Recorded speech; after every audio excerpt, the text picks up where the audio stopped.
बिहार में एक जगह लगती है आरा और आरा के अंदर एक मॉल होता है। उस मॉल में एक लड़का और लड़की दोनों जॉब करते थे। नौकरी करते करते दोनों एक दूसरे के करीब आ जाते हैं। उसके बाद उनकी दोस्ती और दोस्ती के बाद फिर प्यार हो जाता है। फिर दोनों ने फैसला किया कि दोनों साथ साथ जिएंगे, साथ साथ मरेंगे। इसके लिए लड़का लड़की शादी करना चाहते थे। लड़के के पिता नहीं थे, उसके बावजूद भी उसने फैसला कर लिया। हालांकि दोनों को शादी करने में बहुत ज्यादा दिक्कतों का सामना करना पड़ा, लेकिन जितनी भी मान मर्यादा थी, सीमाएं थी, सबको लांघती हुए दोनों ने शादी कर ली। कुछ दिन के बाद उस लड़की का सिलेक्शन बिहार पुलिस में हो जाता है। अब बिहार पुलिस में सिलेक्शन होने के बाद जिंदगी अच्छी चल रही थी। 2 बच्चे भी पैदा हो जाते हैं। लेकिन एक दिन खबर अखबारों में, सोशल मीडिया के माध्यम से पता चलता है कि एक ही घर के अंदर 5 कत्ल हो जाते हैं, यानी कि 5 लोग मारे जाते हैं। किसने कत्ल किया था, क्यों किया था? दरअसल ये कहानी जो बिहार के आरा के एक मॉल से शुरू होती है, उसके बाद फिर 5 लोगों की मौत पर जाकर थम जाती है। अब बिहार पुलिस के अलग अलग जो पुलिस होती है वो इस घटनाक्रम के खुलासे में जुट जाती है कि आखिरकार ये 5 लोग क्यों मारे जाते हैं, किसने मारे हैं, कौन है असली कातिल। अब कातिलों का पता निकालने की कोशिश की जा रही है। साथ में एक पुलिस वाला भी इस कहानी के बीच में आता है। आखिरकार उस पुलिस वाले का क्या रोल था? पुलिस को पुलिस ने गिरफ्तार किया और गिरफ्तार करने के बाद जेल भेज दिया। आज की इस कहानी के माध्यम से यही समझने की, जानने की कोशिश करते हैं कि आखिरकार उस पुलिस वाली का उस पुलिस वाले से क्या मामला था। आदाब, नमस्कार, सत श्री अकाल। मैं उस्मान सैफी। आज की जो सच्ची घटना मैं आपको सुनाने जा रहा हूँ, ये सच्ची घटना बिहार प्रदेश का एक जिला है भागलपुर, और भागलपुर पुलिस लाइन में 13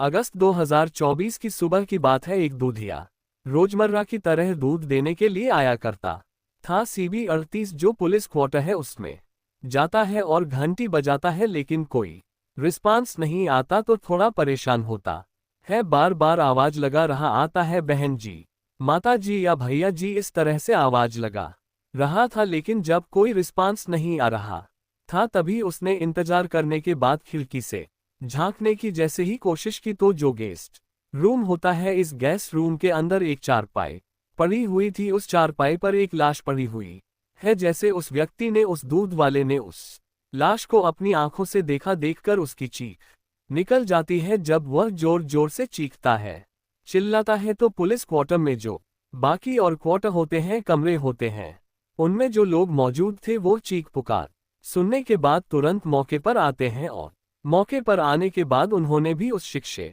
से उस खिड़की से झांकने की कोशिश की जो पुलिस वाली होती है। उसकी सास की लाश पड़ी हुई थी, दरवाजा खुल नहीं रहा है। इसके बाद फिर पुलिस को सूचना दी जाती है नजदीकी पुलिस स्टेशन से, और बाकी जो पुलिस के आला अधिकारी होते हैं वह मौके पर आते हैं। इसके बाद से उस दरवाजे को खुलवाने की कोशिश की जाती है, और जैसे ही दरवाजा खोला जाता है तो उसके बाद जो दृश्य था उसे देखने के बाद हर किसी की आंखें खुली की खुली रह जाती है। लोग सोचने पर मजबूर हो जाते हैं। दरअसल दृश्य था ही इतना भयानक जब सास को देखा जाता है। सास के बाद जब कमरे में अंदर जाते हैं तो एक ही बेडरूम के अंदर 2 बच्चे हैं।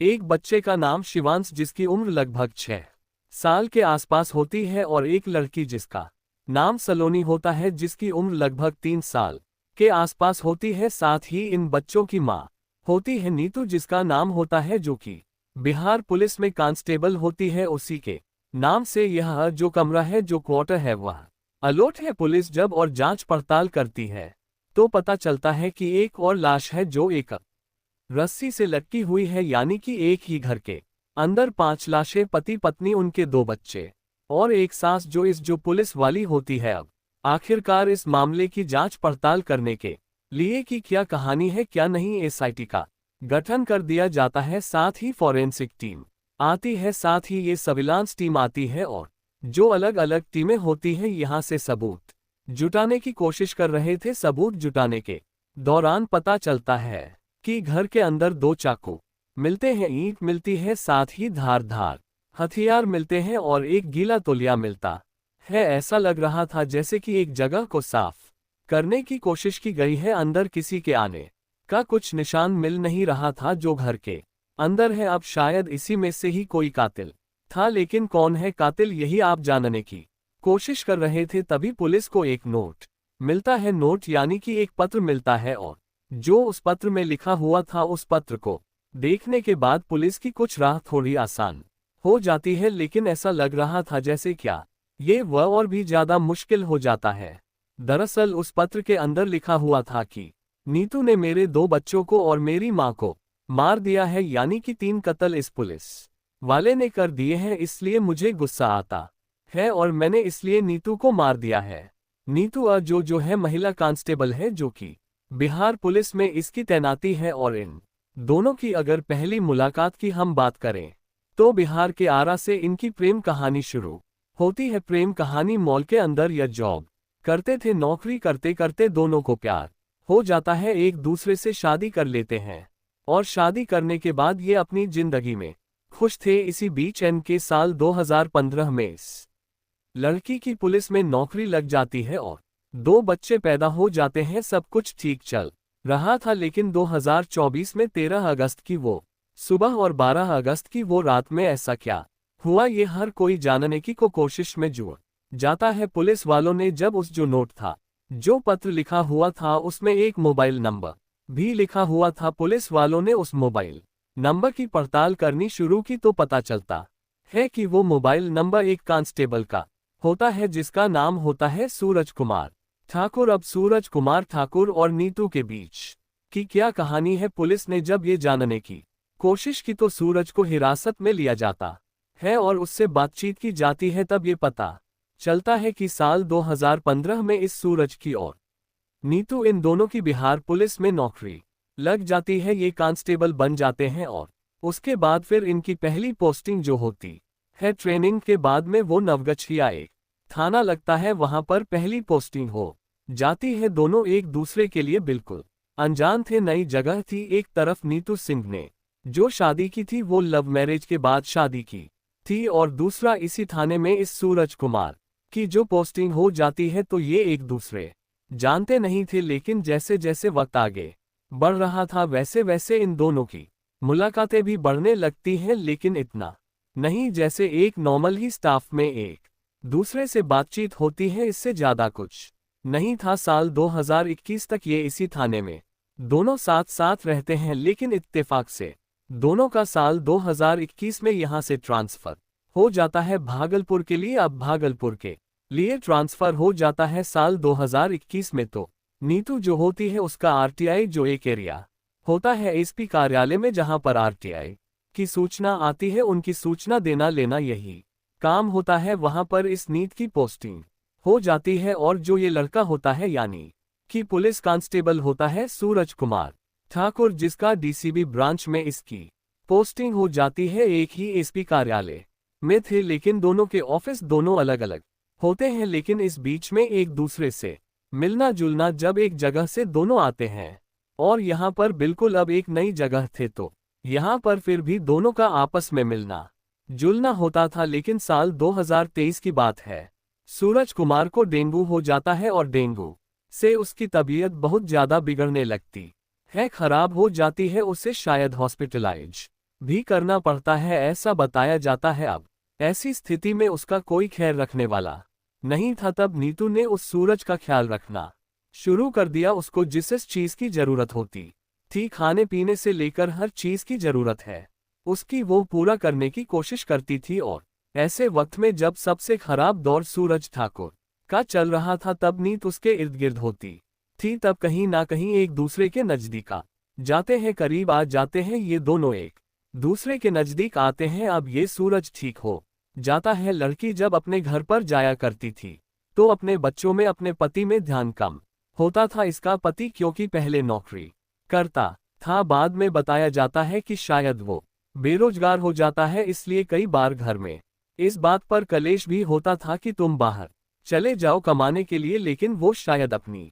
पत्नी के ही भरोसे रहने लगता है और बच्चों पर भी कम ध्यान दिया जाता था। अब ये पुलिस वाली बन जाती है, तो इसलिए इसका जैसे जैसे आगे वक्त बढ़ रहा था तो इसके अंदर बताते हैं कि कुछ एटीट्यूड भी आ जाता है। वो अपने बच्चों पर उतना ध्यान नहीं दे पा रही थी, पति पर ध्यान नहीं दे पा रही थी। घर आती थी तो मोबाइल में अक्सर उसका मन लगा रहता था। तो इस बीच में भी इन दोनों के बीच में कहीं ना कहीं आपस में टकराव की स्थिति पैदा हो जाती है। अब इसी बीच में लोकसभा का चुनाव आता है और जब लोकसभा का चुनाव आता है तो इत्तेफाक ये होता है कि दोनों यानी कि जो पुलिस में कांस्टेबल है लड़का सूरज कुमार ठाकुर और साथ ही नीत इनकी एक ही इलाके में एक ही जगह पर जाकर इनकी ड्यूटी लग जाती है। जहां इन्हें जाना था वहां जाते हैं तो वहां जाने के बाद ये ड्यूटी भी करते हैं। ड्यूटी करने के साथ साथ ही असम का एक कामाख्या मंदिर होता है, वहां दोनों साथ साथ घूमने के लिए जाते हैं। इसके बाद इन्हें वक्त मिलता है तो पश्चिमी बंगाल में दार्जिलिंग एक जगह लगती है, वहां भी दोनों जाते हैं। अब नीतू और सूरज ये बहुत करीब आ जाते हैं दोनों, और जो नीतू का जो पति होता है पंकज कुमार उससे उसकी थोड़ी दूरियां बढ़ने लगती हैं, परिवार से बच्चों से दूरियां बढ़ने लगती हैं और पुलिस कांस्टेबल के ये नजदीक आने लगती है।